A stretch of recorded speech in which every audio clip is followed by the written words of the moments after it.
Dear student, welcome to OSR coaching classes YouTube channel. अगर आपने अभी तक चैनल सब्सक्राइब नहीं किया तो प्लीज़ सब्सक्राइब करिए और प्रेस करिए बेल आइकन को। आज का video lecture 11th class accountancy का रहेगा और अपन क्लास स्टार्ट करने से पहले एक छोटा सा डिस्कशन करें कि हम अकाउंट्स 11th क्लास की अकाउंट स्टार्ट की थी। बेसिक इंट्रोडक्शन हम क्लियर कर चुके हैं और हम अकाउंटिंग की टर्म्स सीख रहे हैं। और आज की क्लास में मैं आपको दो इम्पॉर्टेंट टर्म डिस्कस करने वाला हूं, तो प्लीज़ आप बहुत ध्यान से देखिएगा। और पूरी 11th 12th आपको जब तक आप कॉमर्स स्ट्रीम में तब तक ये दोनों टर्म्स आपको बहुत काम की रहेंगी। हम बात कर रहे हैं अकाउंटेंसी की। 11th CBSE के अकाउंट्स की डिस्कशन कर रहे हैं। इस वीडियो लेक्चर को ISC एंड MP बोर्ड के स्टूडेंट देख सकते हैं। बेसिक अकाउंटिंग टर्म का डिस्कशन चल रहा है। हम डिस्कस करने वाले हैं ट्रेड रिसीवेबल्स। हम क्या डिस्कस करने वाले हैं? Trade receivables. तो ट्रेड रिसीवेबल का मतलब होता क्या है, तो मैं आपको एग्जांपल के थ्रू आपको इस चीज़ को क्लियर करता हूँ। देखिए ध्यान से। जैसे बिजनेसमैन बिजनेस में सामान सेल भी करता है, मतलब जिसको हम बोलते हैं गुड्स। मैं आपको क्लियर कर चुका हूँ गुड्स का मतलब क्या होता है। बिजनेसमैन जो सामान बेचता है और ख़रीदता है उसको हम बेसिकली बोलते हैं गुड्स। तो जब बिजनेसमैन सामान बेचता है तो क्या केसेस क्रिएट होते हैं, उनको क्या बोला जाता है। और जब बिजनेसमैन सामान खरीदता है तो कौन से केसेस होते हैं और उनको क्या बोला जाता है। आज की वीडियो लेक्चर में हम थोड़ा सा इस पे फोकस करेंगे। स्टार्ट करते हैं एक एग्जांपल के थ्रू, तो आपको टॉपिक अच्छे से रेडी होगा। ये एक बिजनेसमैन है। बिजनेसमैन ने, मैं बात कर रहा हूँ अभी सेल की। बिजनेसमैन ने क्या करता है, मार्केट में गुड्स सोल्ड करता है। बिजनेसमैन जो है वो मार्केट में गुड्स को सोल्ड करता है। सोल्ड मतलब सेल करता है। तो जब भी बिजनेसमैन मार्केट में गुड्स सेल करता होगा, या तो सामान सेल करता होगा कैश पे, या तो सामान सेल करता होगा क्रेडिट पर। मतलब या तो सामान बेचता होगा कैश पर, पैसों पे, या बेचता होगा उधार पर। क्रेडिट मतलब उधार बोल रहा हूँ मैं। तो या तो कैश पे बेच रहा है या तो क्रेडिट पे बेच रहा है। अगर बिजनेसमैन मार्केट में सामान बेच रहा है, क्यों बैठा है शॉप पे? सामान बेचने के लिए तो बैठा है। अगर कैश पे बेच रहा है तो उसको कोई पार्टी से कोई मतलब नहीं, क्योंकि उसने सामान बेचा और उसको उसके बदले में कैश मिल गया। तो उस पार्टी से कोई मतलब नहीं है उसका कि यार उस पार्टी का ध्यान रखना है, उससे अमाउंट रिसीव करना है वापस। तो जिन पार्टी को हम सामान बेचते हैं कैश पे, उन पार्टी से हमें बेसिकली कोई मतलब नहीं होता, क्योंकि हमें कैश मिल चुका है। तो इसका डिस्कशन नहीं करेंगे, हम डिस्कशन करेंगे क्रेडिट का। अगर बिजनेसमैन सामान उधार पे बेचता है, अगर बिजनेसमैन सामान उधार पे बेचता है तो दो केसेस क्रिएट होते हैं। ये मैंने दो केसेस आपके सामने क्रिएट की। अगर बिजनेसमैन सामान उधार पे बेच रहा है तो उसके सामने उस टाइम कितने केसेस क्रिएट होंगे? दो केसेस क्रिएट होंगे। अब सुनो, एग्जांपल के थ्रू बताता हूँ। आप अपने आप को बिजनेसमैन मान लो और आप है ना शॉप पे बैठे हो और आपकी शॉप पे आप सामान बेच रहे हो उधार पे। तो दो केसेस होंगे। या तो आप जिसको बेच रहे हो उसको पहचानते होगे, वो आपकी पुराने कस्टमर भी हो सकता है जो आपसे हमेशा लेता रहता है, या बिल्कुल नया कस्टमर भी आपका वो हो सकता है। तो उसके थ्रू मैं आपको समझाता हूँ तो ये टॉपिक अच्छे से रेडी होगा। एग्जाम्पल, आप शॉप पे बैठे हो, आपकी शॉप पे कोई पहचान का बंदा आया, मतलब आपका कोई फ्रेंड आ गया या आपका ओल्ड कस्टमर आ गया जो परमानेंटली आपसे सामान खरीदता है। तो जैसे मिस्टर है आपकी शॉप पे आया, उसने कहा प्लीज़ 10,000 रुपये का सामान पैक कर दो। तो आपने 10,000 का सामान पैक किया। आपने कहा कैश, उसने कहा कैश अभी नहीं, बाद में दूंगा।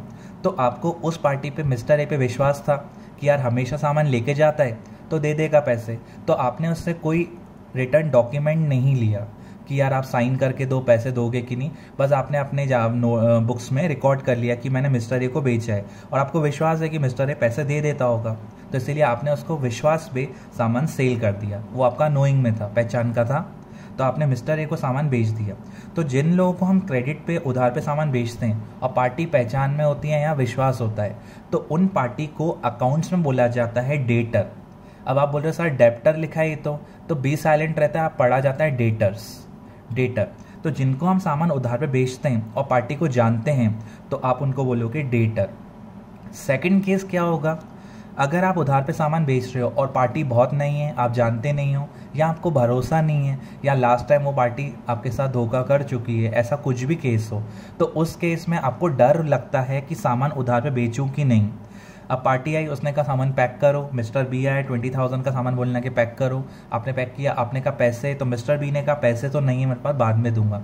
अब आपको लग रहा था डर कि मिस्टर बी पैसे देगा कि नहीं देगा। तो उस केस में आपने, मतलब बिजनेसमैन ने, एक बिल बनाया एक रिटर्न बिल बनाया, उस पर लिखा कि मेरी शॉप से बी सामान लेके गया इतने रुपए का और वो प्रॉमिस कर रहा है मुझे इतने टाइम बाद पैसे देगा, तो वह ऐसा बिल रेडी करके उस पर बी का साइन करा लेते कि आप कितने महीने बाद पैसे दोगे, 2 महीने, 3 महीने, 5 महीने, आप लिख के दो। क्योंकि ये पार्टी नहीं है या डिफ़ॉल्टर हो सकती है, हमें लग रहा है डर, तो हम उससे एक रिटर्न डॉक्यूमेंट ले लेते हैं। तो जिस पार्टी से हम रिटर्न डॉक्यूमेंट ले लेते हैं ना, वो पार्टी को हम बोलते हैं, उनको डाल देते हैं बिल्स रिसीवेबल की कैटेगरी में। मतलब इन पार्टी से हमें कहीं ना कहीं क्या मिला है, बिल मिला है। इन पार्टी से हमें क्या मिला है, कहीं ना कहीं बिल मिला है। तो जिन पार्टी से हमें बिल मिलता है ना, उसको बिल्स रिसीवेबल बोलते हैं। और जिन पार्टी पे विश्वास होता है हम ऐसे ही बेच देते हैं, उनको हम डेटर बोलते हैं। तो मैं एक बार डिस्कस करता हूँ। अगर आप शॉप पे बैठे हो, गुड्स सेल कर रहे हो, या तो कैश बेचोगे या तो उधार मतलब क्रेडिट पर।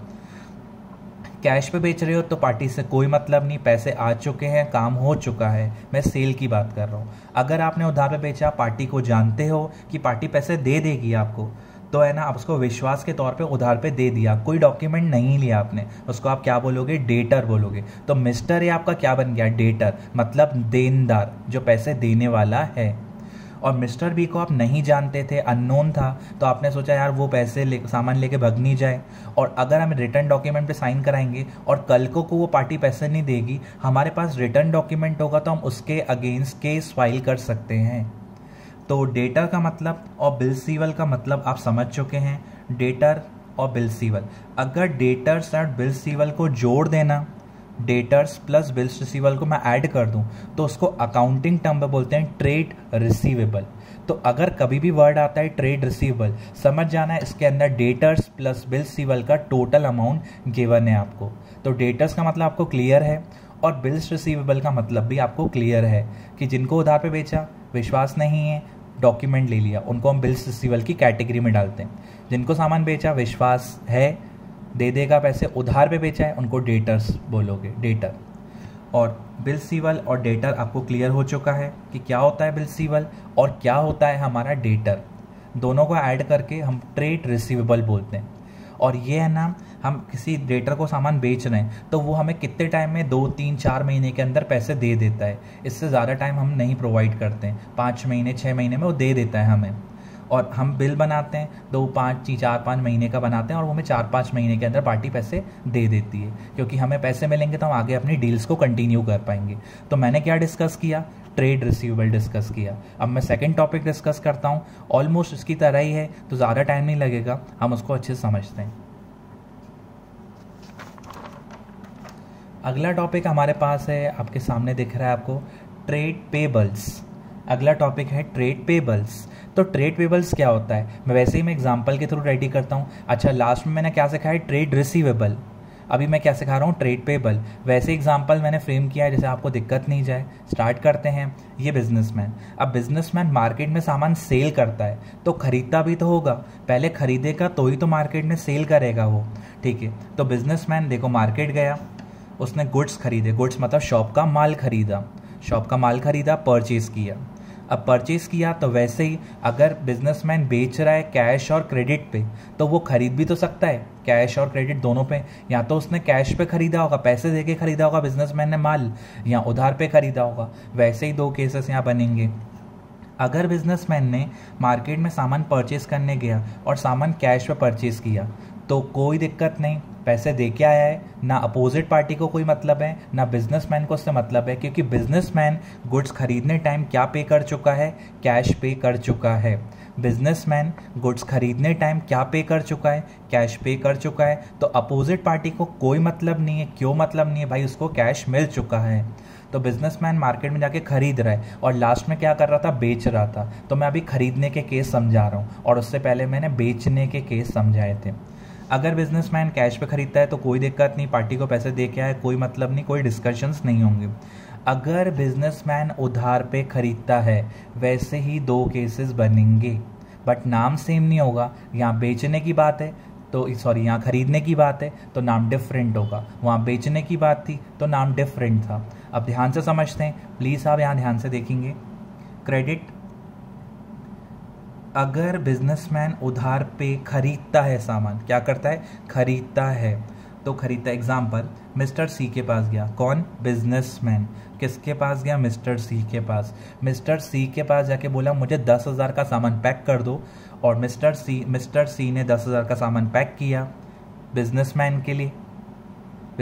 के लिए पैक किया। मिस्टर सी ने बिजनेसमैन के लिए सामान पैक किया। मिस्टर सी ने कहा पैसे, तो बिजनेसमैन ने कहा कि बाद में दूंगा, और मिस्टर सी बिजनेसमैन को अच्छे से जानता था। तो मिस्टर सी ने सोचा ठीक है, ये बिजनेसमैन मुझसे हमेशा तो खरीदने आता है, तो चलो मैं दे देता हूँ इसको।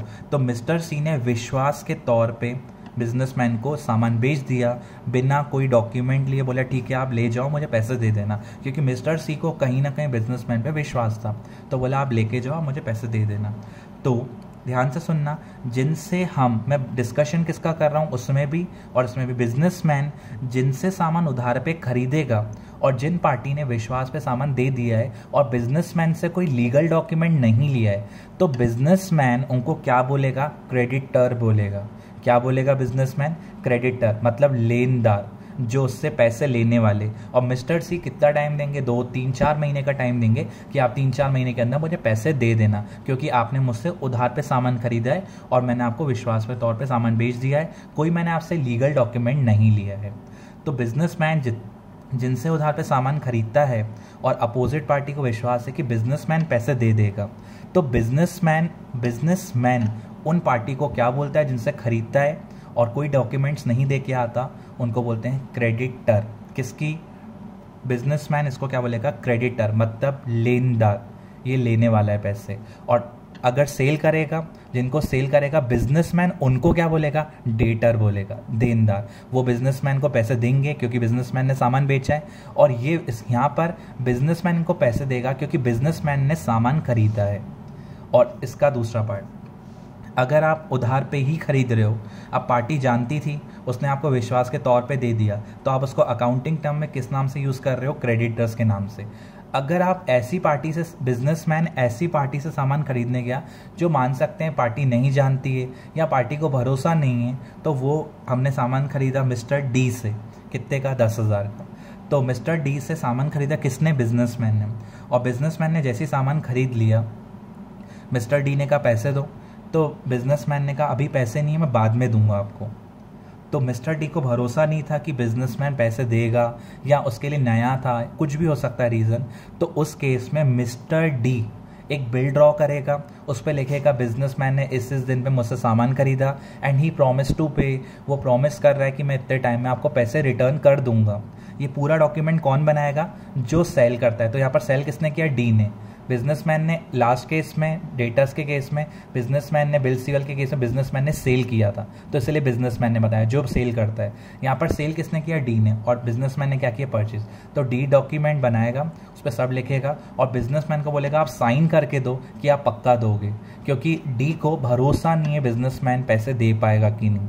तो उस केस में बिजनेसमैन ने उस बिल पे साइन कर दिया कि आई प्रॉमिस टू पे, मैं आपको प्रॉमिस कर रहा हूँ इतना अमाउंट इतने टाइम में मैं आपको पक्का दे दूंगा। तो उस केस में अब बताओ, यहाँ पर कहीं ना कहीं उस बिल का पेमेंट बिजनेसमैन को करना है, उस बिल का पेमेंट बिजनेसमैन को करना है, तो उसको बोलते हैं बिल्स पेबल। पेबल मतलब पे करना है। तो बिल्स पेबल मतलब जिनसे हम सामान उधार पे खरीदते हैं और जिन पार्टियों को विश्वास नहीं है, तो हमसे वो बिल पे साइन कराते हैं और उस बिल को हमें पे करना, मतलब बिजनेसमैन को पे करना रहता है, तो बिल्स पेबल बोलते हैं। और जिनसे हम उधार पे सामान खरीदते हैं और जिन पार्टी ने हमसे कोई लीगल डॉक्यूमेंट नहीं लिया, तो उसको हम बोलते हैं क्रेडिटर। और अगर क्रेडिटर और बिल्स पेबल को जोड़े ना, शॉर्ट में लिखा है बीपी, क्रेडिटर्स और बिल्स पेबल को जोड़े, तो उसको अकाउंटिंग टर्म में इन दोनों को जोड़ के बोलते हैं ट्रेड पेबल्स। अकाउंटिंग टर्म में इन दोनों चीज़ों को जोड़ के पता है क्या बोलते हैं? ट्रेड पेबल्स बोलते हैं। ट्रेड पेबल्स, इतना हमें पे करना है, क्योंकि बिजनेसमैन ने खरीदा तो पे करेगा और वहाँ पर उतना बिजनेसमैन को मिलेगा। तो बिजनेसमैन के पॉइंट ऑफ व्यू से जिनको वो उधार पे सामान बेचता है विश्वास पे, बिजनेसमैन उनको क्या बोलता है? डेटर, देनदार। और जिन पे विश्वास नहीं है उनसे क्या मान ले लेता है? बिल ले लेता है, तो क्या बोलता है? Bills receivable. और यहाँ पर जितने लोगों से बिजनेसमैन सामान जिनसे खरीदता है और जिनको विश्वास है, वो उनसे कोई लीगल डॉक्यूमेंट नहीं लेते बिजनेसमैन से, तो बिजनेसमैन उनको क्या बोलता है? क्रेडिटर। ये मैं बिजनेसमैन के पॉइंट ऑफ व्यू से बता रहा हूँ। और जिनसे उधार पे खरीदता है और जिन पार्टियों को विश्वास नहीं है कि बिजनेसमैन दे पाएगा कि नहीं, तो बिजनेसमैन उनको डालता है बिल्स पेबल की, क्योंकि वहाँ बिल पे करना है और साइन करके है। क्रेडिटर्स और बिल्स पेबल को जोड़े तो बन जाता है ट्रेड पेबल्स। क्या बन जाता है? Trade payables. तो ट्रेड रिसीवेबल और ट्रेड पेबल्स का मतलब आपको समझ में आ गया होगा। अगर आपको कोई भी डाउट है, कुछ भी प्रॉब्लम है, तो प्लीज़ मेरा नीचे व्हाट्सअप नंबर गिवन है, आप उस पर अपने डाउट्स को क्लियर कर सकते हैं। ये हमारी 2 इम्पॉर्टेंट टर्म्स थी अकाउंट्स की, उसके अंदर 2 टर्म डिस्कस की हमने। Thank you.